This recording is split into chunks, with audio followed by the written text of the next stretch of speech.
We have four bills before us today, and the first one is introductory number 974, sponsored in conjunction with the Mayor by Speaker Quinn and Council members Otto, Recchia, Nazio, Fiddler, Jackson, Reyna, Arroyo, Barron, Shin, Eugenie, Ferraris, Gennaro, Gentili, James, Koo, Lappin, Mendez, Williams, Wills, Halloran, and Van Bremer. Introductory number 979 provides an interest-free extension on the next property tax bill for victims of Hurricane Sandy. In an effort to provide relief to victims of Hurricane Sandy, this legislation will provide an interest-free extension on the next property tax bill for residential properties damaged beyond repair or in need of extensive structural repairs before they can be inhabited. The grace period will postpone payments due on January 1st, 2013 to April 1st, 2013. And I would like to thank the Department of Finance Commissioner David Frankel, with me here, and his staff for their work on this bill, along with my Office of City Legislative Affairs. I'd also like to thank the City Council for their approving this legislation. Commissioner, would you like to say something? I'm fine. I think you said it all. You said it all. That's amazing. Anybody have any comments, insightful things, or frivolous? It doesn't matter? Good. I'm going to sign the bill. Today's date is? The 20th. Oh, that's right. The world ends tomorrow. The world ends tomorrow. Hurricane Sandy, you should be in this picture. Yeah, that's fine. You're going to represent the Queens homeowners, and you're representing the Staten Island homeowners. Commercial gardens.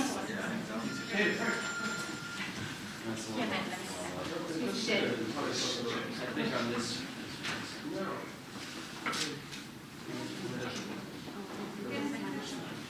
Represent those Queens homeowners.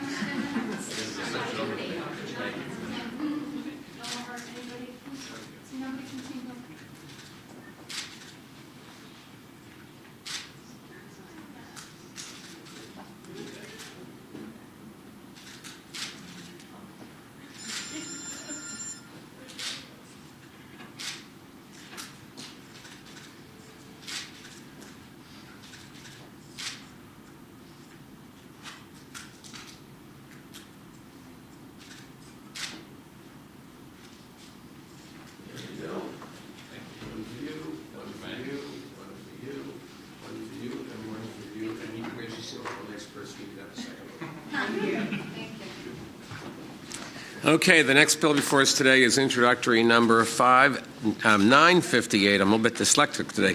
958A, sponsored by Council members Otto, Ignazio, Recchia, Barron, Brewer, Cabrera, Dickens, Eugenie, Ferraris, Gentili, James, Koo, Rose, Van Bremer, Van, Williams, Wills, Crowley, Koslowitz, Arroyo, Lappin, Fiddler, Jackson, Reyna, Gennaro, Greenfield, Lander, Halloran, and Ulrich. Introductory number 958A will ensure that the Department of Finance publish its Class 1 property tax guide for 1, 2, and 3 unit residential properties in perpetuity, and it will also require them to publish a guide for Class 2 properties, residential properties with more than 3 units, including co-ops and condominiums. Through the property tax system, this is the property tax system in our city, though the property tax system in our city, isn't nearly as intuitive as any of us would like, because I didn't understand what I just read either. The Department of Finance's property tax guides will provide homeowners with much-needed transparency. The guides explain how, pursuant to state law, the department assesses properties, administers exemptions and abatements, and calculates tax bills, and I am sure that homeowners will find them helpful in the coming months as assessments are finalized for the next fiscal year's tax rolls. And I would like to thank Department of Finance Commissioner David Frankel and his staff for work on this bill, along with the Office of City Legislative Affairs. Just getting over a cold. Commissioner, would you like to? I will say one thing about this. Here, where to go? I just wanted to say that while this bill was passed and doesn't require us to post these pamphlets for some time, the Class 1 pamphlet is already on our website and will be available in hard copy soon. And the Class 2, which is co-ops, condos, and residential apartment rentals, will be available in January. So we're well ahead of schedule, thanks to a staff that is second to none. See, I mean, it just goes to show the department that collects money gets their stuff done, and the departments that give out money probably aren't as efficient. I think that's good. There you go.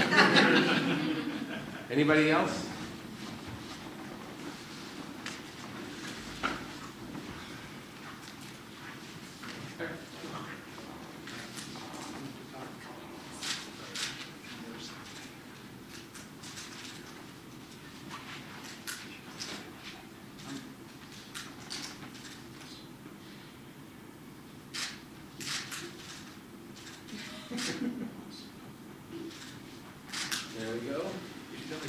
2 feet. That's exactly right.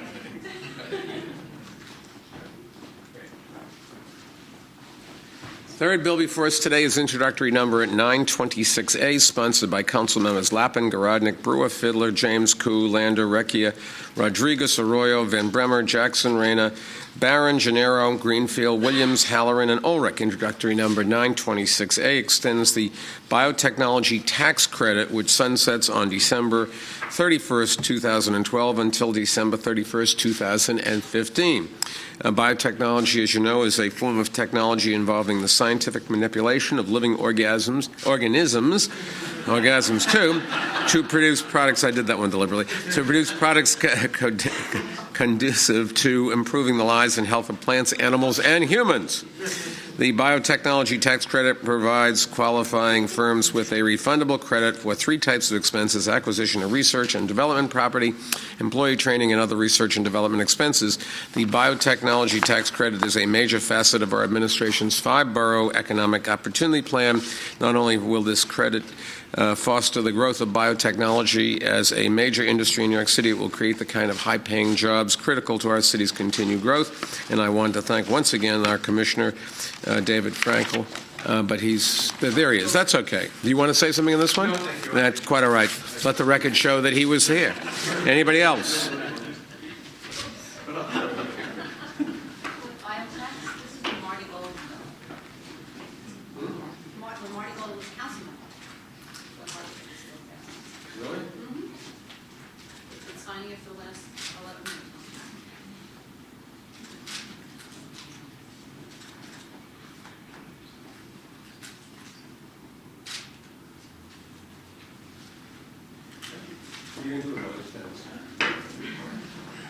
And the final bill before us today is introductory number 575A, sponsored by Council Members Garodnick, Chin, Drum, Fiddler, Foster, James, Capel, Lander, Mark Viverito, Mendez, Palmer, Rose, Williams, Koo, Rodriguez, Lappin, Gentili, Van Bremer, Jackson, Brewer, Barron, and Gennaro.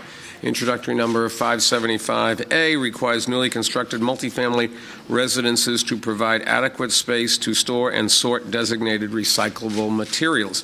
Since the inception of the city's recycling laws, building owners have been required to source separate recyclables in residential buildings with 4 or more units. However, current regulations do not stipulate the minimum room size required to provide sufficient space for storing this material prior to pickup. This legislation will require newly constructed buildings to include storage space for refuse and recyclables that would accommodate 1.5 square feet per dwelling unit or 350 square feet, whichever is less.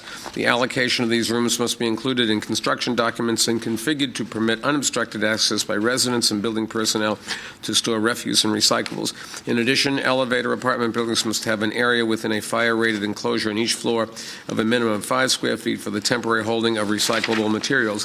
This piece of legislation is based on a recommendation of the Green Codes Task Force, a joint effort by our administration, the City Council, and the Urban Green Council, to recommend ways to conserve resources, reduce carbon emissions, and make buildings in New York City better places to live and work. And I would like to thank the Office of Long-Term Planning and Sustainability, Director Sergei Mahovsky, Buildings Commissioner Robert Lamandry, Sanitation Commissioner John Doherty, and their staff, along with my Office of City Legislative Affairs, and also thank the City Council. Anybody like to add anything? Commissioner, you have nothing to do with this. That's okay.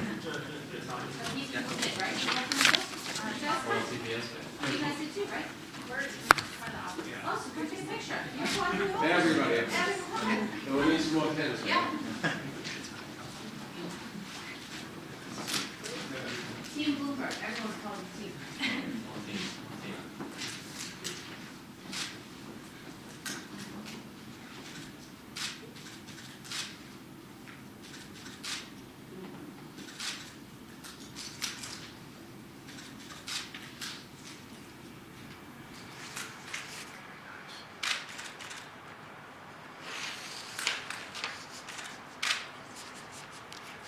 There we go. One for you.